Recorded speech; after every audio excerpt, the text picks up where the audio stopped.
I had a message today. I really don't know if the message I've prepared for is what I'm going to preach. I probably will, but I really don't know. Sometimes you go to a church and you think you know what you're going to preach about, and you get there and it seems like a different spirit than what you were anticipating. But the message I'm going to try to preach is, or I'm going to start out with, is a message I call "This Ain't It." I saw that on the front door of the church. This ain't it. It's around this way. This is it. But you get a lot of "this ain't it" in life. You think it is, but then you find out when you get there, this ain't it. People have problems. Everybody's got problems. You think if this would just happen, that'd be it, And then that happens, and this ain't it. Still dealing with stuff. Still you. Heard about this guy? He was going to jump off a bridge. I mean, he was sitting up on the edge of the bridge, and police had gathered around, and I think this was in San Francisco, and they were saying, "Don't jump, don't jump." And they were talking to him, and a psychiatrist was driving by, and he stopped his car and jumped out, and he said, "Let me talk to him." He said, I'm a pro. He said, "His problems can't be that bad." So he went over and talked to him for a minute, and they both jumped off the bridge. So sometimes our problems get too big for us. I mean, they just engulf us. Anyway, this ain't it. This world, the stuff we deal with here, this ain't it. It's not even close to it. I know what it is, and this ain't it. So as we go through life, sometimes, and you reach a point and you get discouraged, and it's easy to say, "This ain't it. It's not what it's all about." Hi, Angela. Boy, she was talking bad about you earlier. Oh. She said, "Where's Angela? Where's Benita? Where's some?" But she sang, and she did good, Terry. So I want us to read together today. Off the screen, you'll see no, this ain't it. This ain't it. But I want you to open your Bible and read along with me in Acts chapter 12. And I've actually preached from this chapter not too long ago. If you take notes, is Beth here? Yeah, there she is. Beth, you writing your Bible? Do you have any notes on Acts chapter 12 that I've preached from? Maybe you weren't listening. Well, it's a different message from Acts chapter 12. This is a great chapter. As you go through, especially the book of Acts, it's kind of important to know what year is this, when is this happening, because we kind of have a tendency to think after the day of Pentecost that it was just like one day and then the next day and then the next day, and you got your 27 chapters and it was less than a month and all this happened. No, it's kind of important to know that a lot of time had passed. How much time do you think had passed when they put Peter in prison from the resurrection? I mean, Herod was going to cut his head off, And do you think it was like a month, or it's like 6 years, 7 maybe? So a lot of stuff can happen, and I heard Frank say last week or week before that this is the 7th year of this church. So if you were writing about it, and you said, "Well, we met here, and then we met there, and then we are here," and you'd think, "Well, that's pretty quick," but no, it's 7 years. So a lot of time had passed. Herod Agrippa is now the king of Israel. It's interesting you were talking about Israel, because that's kind of what this is about. Israel, they didn't like that Christians were being recognized, and So there was a lot of turmoil, a lot of persecution. And I think I am going to sing because Gil asked me to sing this song one day. Gil, will you take credit for this? Blame for it? All right. Dave, make me sound good. Dave, make me sound good.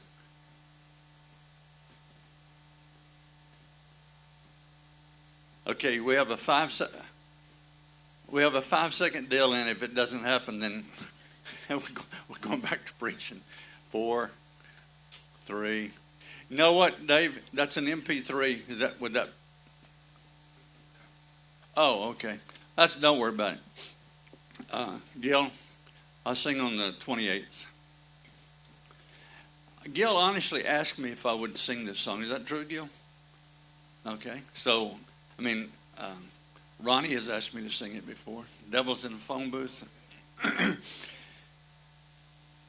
Randy, you like that, don't you?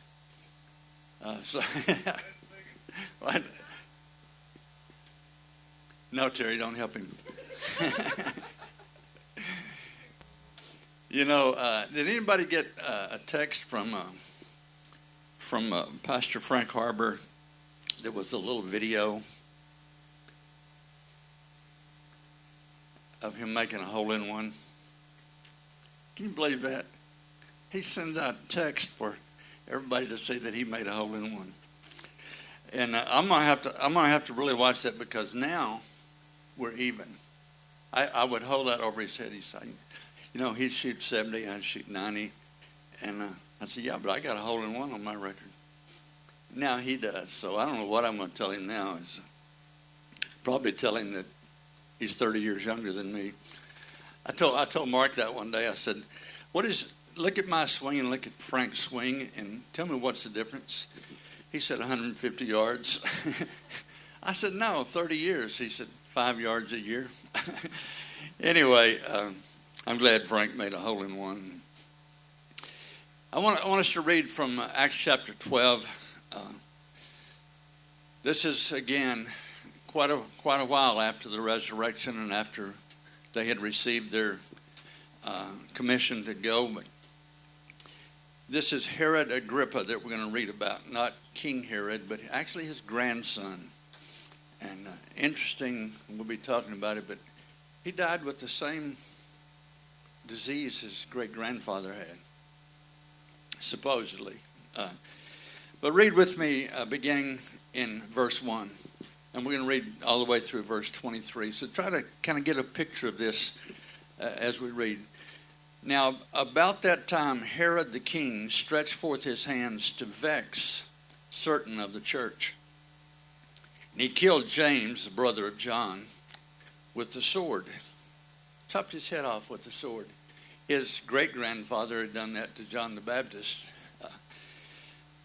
But this is Peter, James, and John. This is James's beheaded with the sword. And because he saw it pleased the Jews, he proceeded further to take Peter also. Then were the days of unleavened bread. It was about Passover time. And he has Peter arrested. And we had apprehended him, he put him in prison and delivered him to 4 quaternions of soldiers to keep him, intending after Easter to bring him forth to the people. Peter therefore was kept in prison, but prayer was made without ceasing of the church unto God for him. And when Herod would have brought him forth, it was time to cut his head off, when he would have brought him forth that same night, Peter was sleeping between 2 soldiers, bound with 2 chains, and the keepers before the door of the prison slept. The 16 soldiers were guarding him. Now, I've met some pretty bad prisoners over the years. Comes to mind is Eddie Ferncombe in Ireland. He had 4 officers escort him anywhere he went. Chained, waist chains, ankle chains, hands behind his back, chained, and 2 officers in front, 2 in back. You don't see that very much. 1, 2, 16. 16 means we're serious about this. They had Peter chained up. So, verse 5. Peter therefore was kept in prison, but prayer was made without ceasing unto the church of God for him. And when Herod would have brought him forth, the same night Peter was sleeping between 2 soldiers, bound with 2 chains, and the keepers before the door kept the prison. And behold, the angel of the Lord came upon him, and a light shined in the prison. And he smote Peter on the side. I don't know if it was slapped him or tapped him or hit him on the side, and raised him up, saying, Arise up quickly. And his chains fell off from his hands. I just want to make a comment here. Don't ever think your problem is too big for God. Don't ever think that. It's not even a big deal for an angel to show up with the light of God and your chains fall off. Not even a big deal. And I guess Peter might have been saying, this ain't it. And the angel said unto him, Gird thyself and bind on thy sandals. Put your clothes on, your shoes on. And so he did, and he saith unto him, Cast thy garment about thee, and follow me. Now, I don't know whether they were talking loud, but the soldiers didn't wake up. But Peter was listening, and he went out and followed him, and didn't know that it was true which was done by the angel, but thought he saw a vision. It was real, but it was too real for Peter. He said, This can't be. I must be seeing something here. And when they had passed the first and the second ward, they came into the iron gate that leadeth unto the city, which opened to them of its own accord. I live in a gated community. That's kind of neat, you just drive up and the gate opens. And I guess Peter did too. Hit the gate open on its own accord when the angel was there. And angels can do things and do things that you can't do. They do miracles. They're sent from God with the purpose. And when they come from God, they come with some of God's presence. And so the gate opened of its own accord. That's kind of neat. And they went out and passed through one street forthwith. The angel departed from him. They show up, they leave. Not very many people get to see angels, but that's kind of what they do. Is they come, they bring something from God, and they move on. So the angel left. And when Peter was come to himself, he said, Now I know surely that the Lord has sent his angel and hath delivered me out of the hand of Herod, and from all the expectation of the people of the Jews. The Bible says that Herod did this because it pleased the Jews. It wasn't necessarily because Herod was just a bad guy. He was in charge. He was over the Jews, and so he did things that pleased, and it pleased them. Pleased them to crucify Jesus. It pleased them to have James' head chopped off. It pleased them to anticipate Peter's execution. So he was dealing with Herod. And verse 12, And when he had considered the thing, he came to the house of Mary, the mother of John, whose surname was Mark, where many were gathered together praying. And as Peter knocked at the door of the gate, a damsel came to hearken named Rhoda. I also have a message about this I may preach someday. It's called, I Hear You Knocking, but you can't come in. But he was knocking on the gate, and they were inside praying, and Rhoda comes to the gate and says, That looks like Peter. So she didn't even open the gate. She goes back in. And when she knew Peter's voice, she opened not the gate for gladness, but ran in and told how Peter stood before the gate. And they said unto her, You're mad, you lost your mind. But she constantly affirmed that it was even so. Then said they, it's his angel. Now, if you remember me preaching from this passage one day, it was this particular sentence here that I brought out was the Jewish people, maybe, I don't know if there's scriptural significance here, but they believe that you have a guardian angel that looks like you. I have a son that saw angels when he was 7 years old, and that's one of the things he said. He said, Dad, he kind of looks like me. I thought that was interesting. Anyway, that's what they said. Well, it must be Peter's angel if it's not, because it couldn't be Peter. But Peter continued knocking. And when they had opened the door and saw him, they were astonished. But he, beckoning unto them with his hand to hold their peace,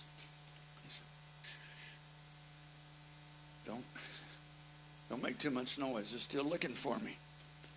Declared unto them how the Lord brought him out of the prison. And he said, go show these things unto James and to the brethren. Different James, of course. And he departed and went to another place. Now I think about these things sometimes. Where did he go? He was hiding. He was a wanted man right now. He had escaped from prison. I wonder where he went. It was night. Went to some safe place, somebody he knew, you know. It's like, Dave, can I spend the night with you looking for me? They're supposed to cut my head off in the morning. Yeah, come on in. He went somewhere to get away from them. Now, as soon as it was day, there was no small stir among the soldiers of what became of Peter. I mean, there was some stuff going on in the political arena. Herod says, he's gone. He interviewed, think about this. We see these things on the news all the time, that they're going to have an investigation, and 6 months later, you might know a little bit about it. I don't know how long this investigation took place. We kind of think it was just like he came down and said, okay, I'm going to kill y'all because you did this. There was probably more to it. Probably some time passed, but in verse 15, and when Herod had sought for him and found him not, he examined the keepers. He interrogated them, had a little investigation, and commanded that they should be put to death. They didn't do anything. I don't know what they were saying, but he just killed them. So, and Herod was highly displeased. Now this is, see, time has passed here. We're going from 19 to 20. Some time has passed. And it's just a mention that Herod was having some problems with the people of Tyre and Sidon. But they came to him in one accord, and having made, I like this name, my next bulldog may be named Blastus. And having made Blastus the king's chamberlain their friend, they got somebody who was close to the king and probably bribed him and said, you know, we need to make peace. You see what Israel had done? Israel was the source of food for Tyre and Sidon. And there was an embargo. And so somehow they bribed Blastus. And said, can you get us an audience with the king? Can we get this? Can we have some peace talks? Can we get this food going again? And the Blastus, the king's chamberlain and their friend, desired peace because their country was nourished by the king's country. And upon a set day, Herod, arrayed in royal apparel, sat upon the throne and made an oration to them. And the people gave a shout, saying, it's the voice of a God, not the voice of a man. And immediately the angel of the Lord smote him, because he gave not God the glory. He was eaten of worms and gave up the ghost. Wow. I don't know if it's the same angel. Might have been. There are all kinds of angels. This apparently was a destroying angel, but That's pretty interesting. Do you know where this took place? In Caesarea. Caesarea is where the king's palace was. And anybody ever been to Caesarea? Did y'all go to Caesarea? Did you see the stadium? What will that seat? 10,000?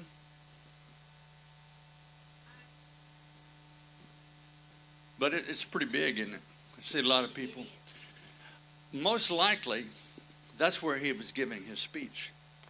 And people from all around had come to hear the king give his speech. I don't know if it was State of the Union. I don't know what it was. But he was dressed up. I mean, Josephus said he had on a silver robe with, I guess, like sequins, that when he showed up in the stadium and all of these people are looking at him. Randy, did you have 10,000 people at your concerts? Not that much. But a lot of people. And they were from surrounding countries. And Herod stood up to give his speech, and the sun shining off his robe and the glistening from the morning sun and the Mediterranean Sea, right there, isn't it? It's right there by it. And so they looked at him and said, he must be, he's more than a man. He must be God. And not only were they appealing to his pride and his ego, but they thought he was big enough that maybe he was God. They wanted the food, they wanted the country taken care of, but they said, he's God. And he didn't say anything. I kind of seemed like almost swelling up. I'm pretty big. I mean, I don't know what he was thinking inside, but he didn't refute that. He let them believe, maybe I am God. And immediately, angels struck him. You know what I saw? I saw a dead body one day. I don't know if you've ever seen a dead body or been around a body, but I found a dead body. I was working for the electric company, and I was driving a car in a certain area of town in kind of southeast Fort Worth, right off of East Berry Street, East Berry and Riverside Drive, in that area, if you're familiar with it. But I kind of came around the corner, and whoa, what a stench. If you've ever been around a dead body that's not been embalmed and taken care of, there is no smell like that in the world. I could smell it through my car windows, and I stopped. I looked outside, rolled down the window, got out of the car and looked around because something was wrong. And there I could see a human body. I don't know how long he'd been dead, but I could see the maggots already working, worms. And of course I called the police, and they came, and they did all the things they do. But that's a pretty gruesome sight. Do you know what? It said the worms, he was eating of worms right there. I don't know what happened. There's speculation. A lot of people have studied this and written about it. But that maybe he had the same disease his grandfather had. I think it's called Fournier's gangrene, but it's like internal gangrene. And that God pretty much had sent this angel and said, that's it. Turn that disease loose. But he was eating of worms. Nobody saw this. Nobody's got a video of it, but several accounts people have written about and said that he turned like to a piece of rotten wood. He decayed on the spot, eating of worms. And it's just one verse in the Bible, and you move on. Josephus wrote that when he was smitten with this disease in front of all of these people, that he even he wrote some words that the king said. He said, the people have said that I'm of God, but the evidence of what's taking place right now indicates that I'm not. Something to that effect.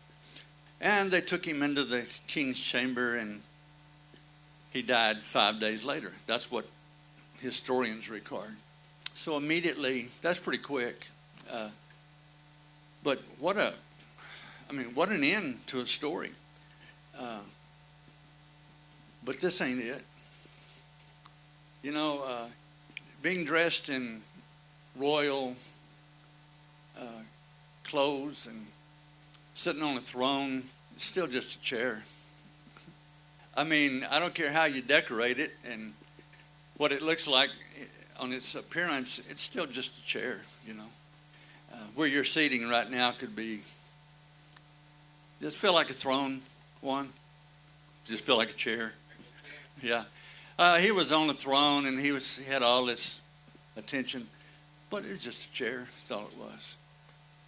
This ain't it.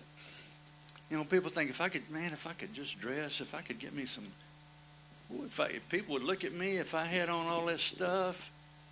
This ain't it. It's not what it's about.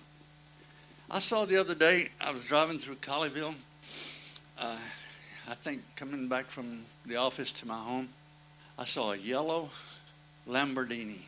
Is that the way you pronounce that? You seen that car, Martin? Is that your car? But I saw it. I saw this guy driving along in this car, and I said, wow, that's a good-looking car. This ain't it. It's not about stuff like that. It's not even close. I was thinking about this message last night, and I don't. This is going to sound like boasting, but it's not. I'm just telling you the story. I've always had favor with God and people. I don't know how to explain. I don't mean that boastfully, but somebody asked me the other day, said, what was your favorite time in life? It had to be high school, you know. It just had to be high school. And I think, oh no, it was the birth of my two sons, and you know, a lot of good things happened. But I was always the captain of the team. Mark, you would know this. I was always the best player among the group. No, Lauren, you can testify to that, can't you? Oh yeah. No, but I mean, I just seemed like I always had it best. I don't know why. It's not a boast. I was captain of the baseball team. I was co-captain of the basketball team. I was king of the Valentine dance, and my girlfriend was queen, and I was president of the student body. I was it. This ain't it. Do you know how much that counts for? Nothing. And then you go to college, and you're on the basketball team with guys from other schools that were the same thing, and some of them were actually better than me, and I just could not accept that. You know, this ain't it. You know, you think you get stuff, and you reach a point in life. Would you like to be president? I mean, would you like to be? What would that mean to you if you could be president? If you could be the president of the world, that's what you'd be. What would that mean to you? That would just mean that some people are impressed, but it doesn't mean you're not going to die. It doesn't mean you're not going to face God. Things that go on in this world, this ain't it. I got a trophy in high school. Man, that was before everybody got trophies. You know, everybody. If you ever played in the Little League now, man, they get trophies. Everybody gets a trophy. Just being on the team, just not crying on the team. You know, you get a trophy. But this was before everybody got trophies. And I was a sophomore in high school, and my coach said, I'm gonna put, basketball coach said, I'm gonna enter our JV in a varsity tournament, so you can play with, you know. He was like, because I'm getting you ready to, you know, all that stuff. Well, that was it at that time. I mean, coach thinking I was somebody. This ain't it. But I remember I made the all tournament team, and they gave me a trophy. None of my friends had trophies. I had that trophy on my shelf for 40 years. I don't know it's not there. I was looking for it the other day. It's not there. But you know what? This ain't it. That is so meaningless. The things that we put stock in, things that make us smile, things that kind of pump us up, this ain't it. You know, someday, every one of us will stand before God. And this is it. That's it. And so, but I was thinking another angle for this message. You get so caught up in life sometimes that life overwhelms you. And you think, this is it. I don't see any way out of this problem. Preached a message one time, many times, in prisons. I think the first time I preached this, I was in the Bedford Hills Correctional Prison in Bedford Hills, New York, a women's prison. And you go in there, and it's so hopeless looking at those ladies. By the way, there are no good-looking women in prison. You ever notice that, Ronnie? Man, there's some ugly ladies in prison. I'm just teasing about that. But, I mean, I know why. I mean, I know they were just kind of left out of life. They didn't make it with their friends, and they were picked on, and all of them have been abused. Did you know that? All of the ladies in prison, they've all experienced sexual abuse. But I was in that prison, and I was looking around. I'd never seen so much hopelessness. I mean, on their faces, it was just like, I'm just making it through. I'm just getting by. I don't have any hope. Well, you may feel like that sometimes in life. This ain't it. I promise you, you'll get through it. I don't know what you're dealing with, but you'll get through it. This troubles, stuff that goes on in this world, this ain't it. But I preached this message in this prison called It Ain't Over When It's Over. Not till it's over. It ain't over when it's over, if you know Jesus. Remember the lady that had the blood disease for 12 years? 12 years. And she couldn't find any help. And I guess she had reached the point where she said, this is it. I'm not going to get any help. I've already been to all the doctors. I have already spent all my money. And I'm not getting better. I'm getting worse. But something deep inside her said, well, this ain't it. And she knew about Jesus. She had heard about Jesus. And the Bible said she said in her heart, she believed in her heart, if I could just touch the hem of his garment, I know I'd be whole. Now, she's a woman. I don't know if you understand what it was like to be a woman in Jesus' time, but they weren't very popular. They just weren't. They didn't have any place in society. They were just in the background. But she said, if I could just somehow touch his garment, not disturb him, not get an audience with him, if I could just touch his garment. She said that in her heart. She made a vow in her heart. If I can get in touch with him, I'll be okay. What she said was, this ain't it. If I can touch him. It ain't over. It ain't over when it's over, if you know Jesus. So she makes her way through the crowd, and you just kind of visualize it. All these men in dresses. I hope I don't wear a robe in heaven. I really don't like that kind of stuff. I hope I get regular blue jeans but all these men in their garments, and they're prideful, and here comes this woman, and she's working her way through the crowd. Excuse me, I beg your pardon, and she's getting closer. Excuse me, and she said, if I could just touch the hem of his garment. I'm coming back, Ronnie. Think about that. What she said, this ain't it. I see some hope out there. I'm going to get through this. And I know who my hope is. And so, kind of putting aside what she thought the men might think and what they might say, she said, I'm on my way. And she made her way through the crowd. She didn't give up. She didn't quit. She didn't stop. She didn't say, it's over. She didn't say, this is it. She said, I'm coming out of this somehow. I'm coming out. And she touched the hem of his garment, and Jesus stopped. Now, I don't know what she thought at that point. I bet she thought she was in trouble. Because he said, who touched me?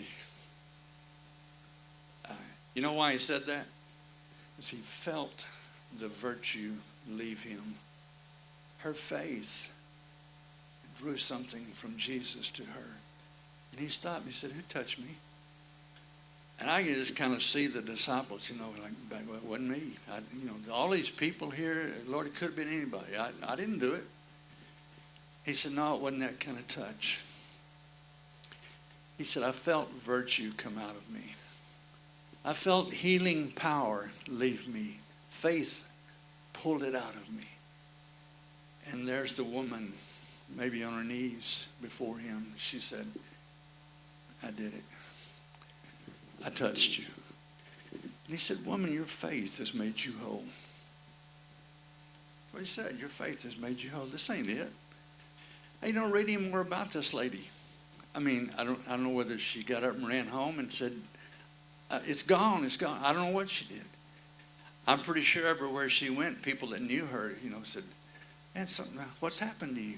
Oh, I got a story to tell you. Let me tell you what happened, But this ain't it. Whatever you're going through, this ain't it. Don't even think about it. There's no hope. There's no way out. This ain't it. And then in the same story in the book of Mark, where this woman comes, do you know there was a man who came, and he comes in the same time frame, and his little girl was dying. And he was thinking the same thing. If I could just find Jesus, if I could just get him, I know he can heal her. But she was sick unto death, the Bible said. Well, he finds Jesus, and in his heart he's thinking, Lord, it's almost over. This is it. If as a matter of fact, the woman, she's still there. And this guy comes up.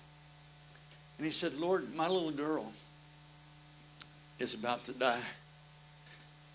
But if you go home, if you just speak the word, I know she'll be healed. If you just say it. Isn't that something?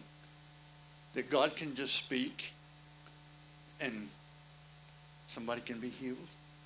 Somebody can be changed with him just speaking. He said, Lord, I know if you just speak it, she'll be well. And while they're talking, word came from his house that the little girl was dead.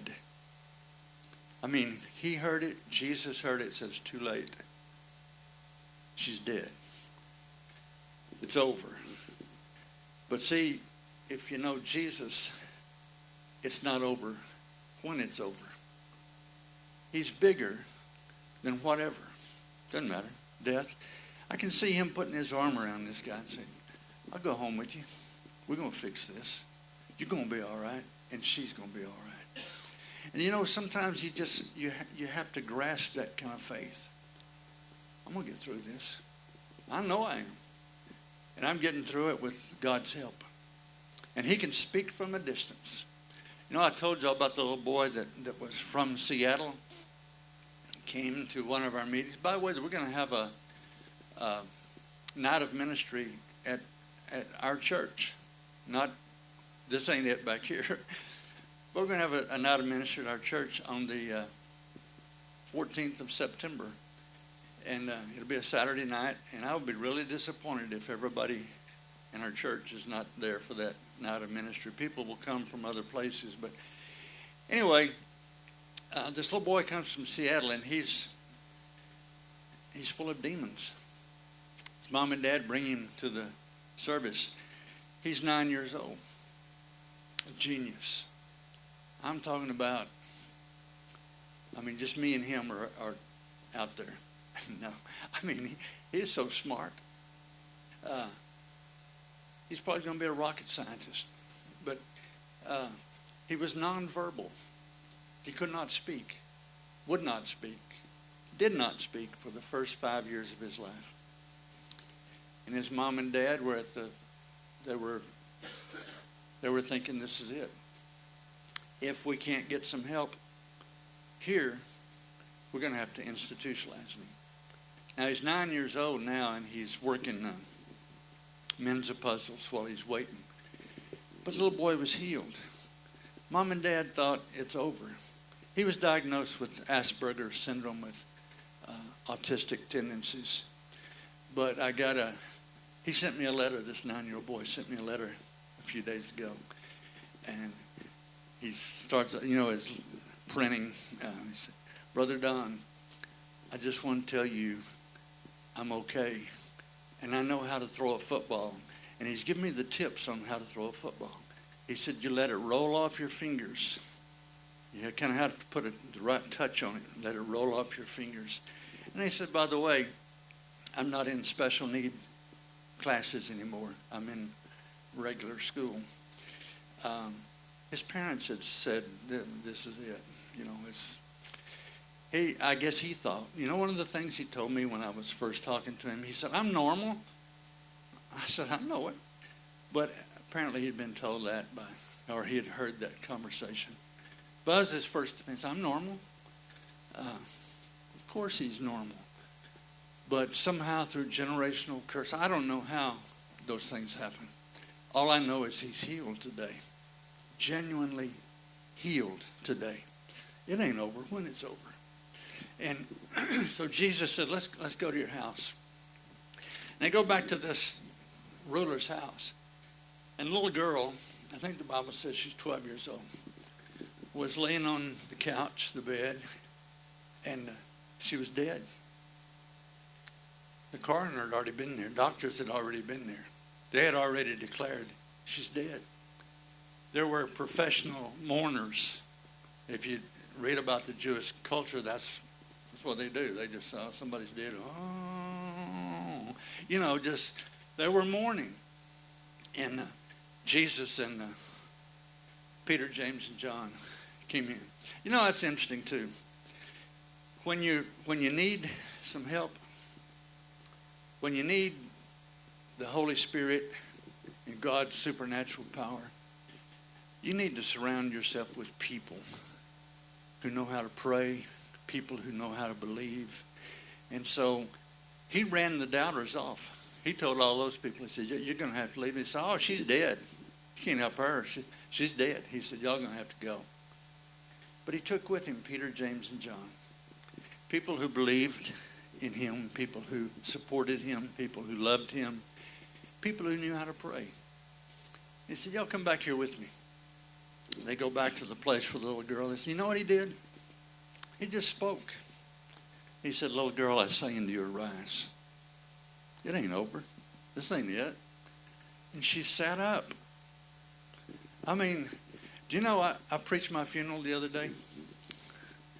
Terry's eyebrows just popped up. I did. Ronnie knows about this. Tommy Thomas videoed it for me. I don't mean to make light of this, but it's not a big deal for me, really. I mean, I don't know if it's going to happen in 15 years or what, but I'm not anxious about it. So I went to this casket place. Wish I could have seen that lady. And I said, could I just borrow a casket? I said, I'll rent it, whatever I need to do, but and she's like, who are you? I talked to her for a minute. I had on a TCU shirt. She graduated from TCU, and that was a big deal. She said, oh, did you go to TCU? I said, no, I'm just a TCU fan. And she said, well, now tell me again what you want to do. I said, I just want to lay in it and let somebody take my picture, and then I'm going to preach my funeral, and it's going to be all edited together. And she said, can you come back? Anyway, her name's Nancy, and I already did that. She loaned me a casket and I've been in the casket, and I laid there and I looked dead until I opened my eyes and winked, But it's on tape, some videotape. If you want to buy one in advance. But no, I already did it. And I mostly want it to just not be difficult for my family. I don't want people to say, oh, You know what I wish people would say when they come by my casket? Look, he's moving.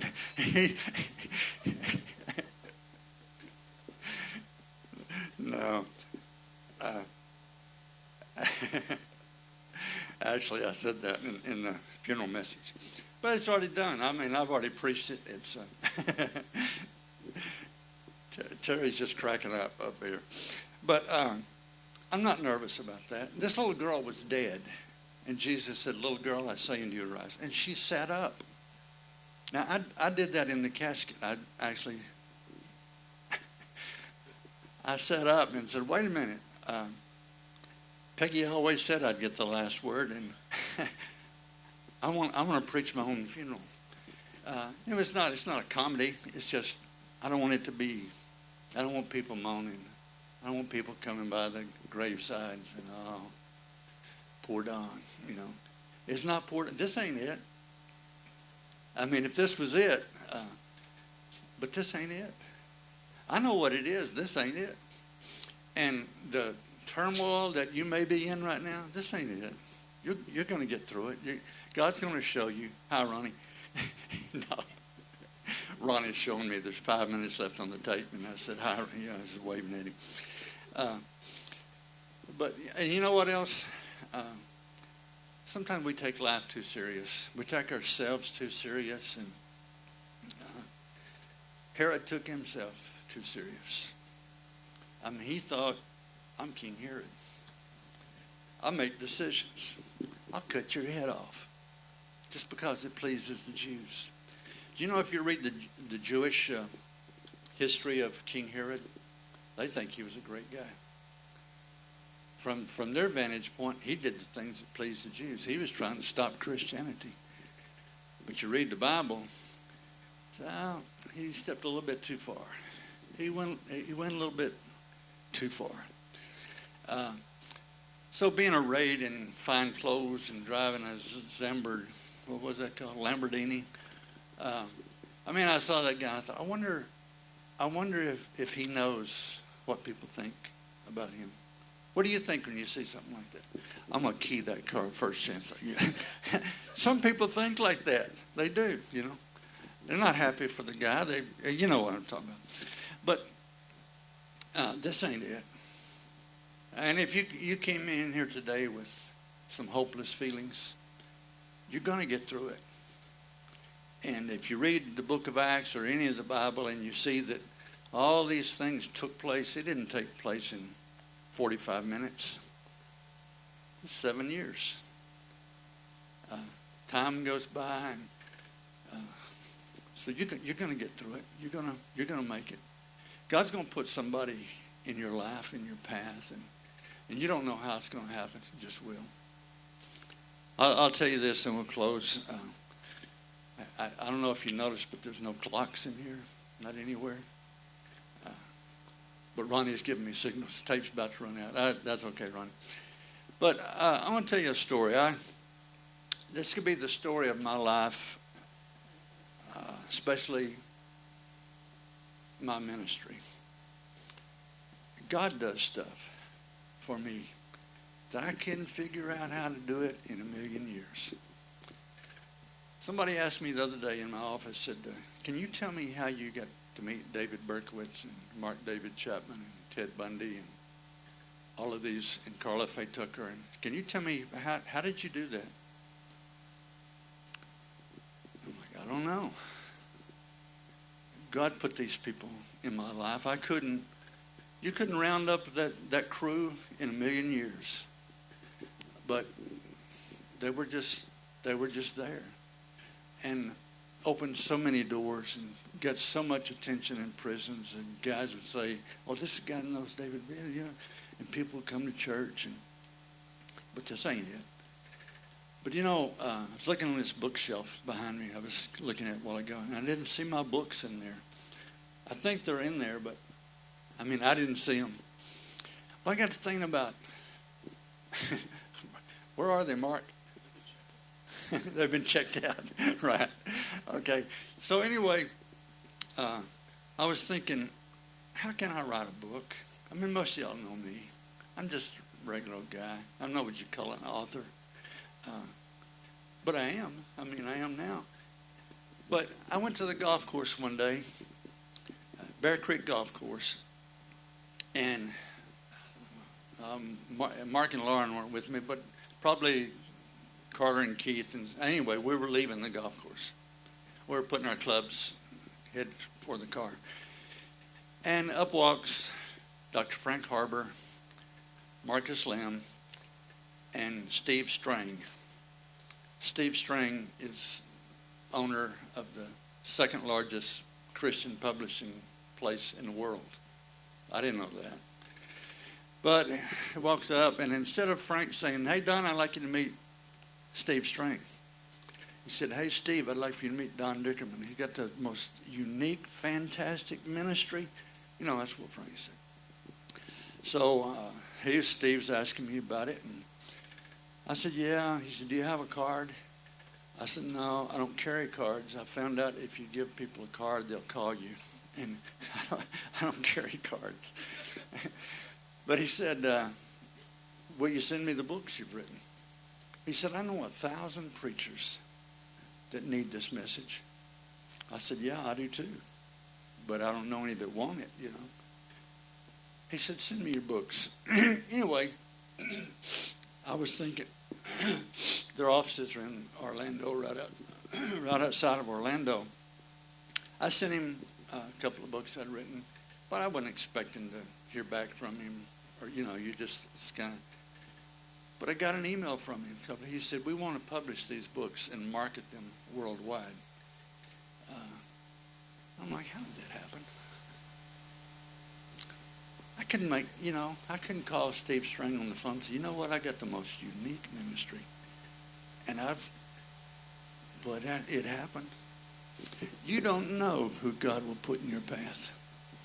You don't know tomorrow what may happen on your job that God had his hand in. That an angel, God sent his angel and said, "I think it's time.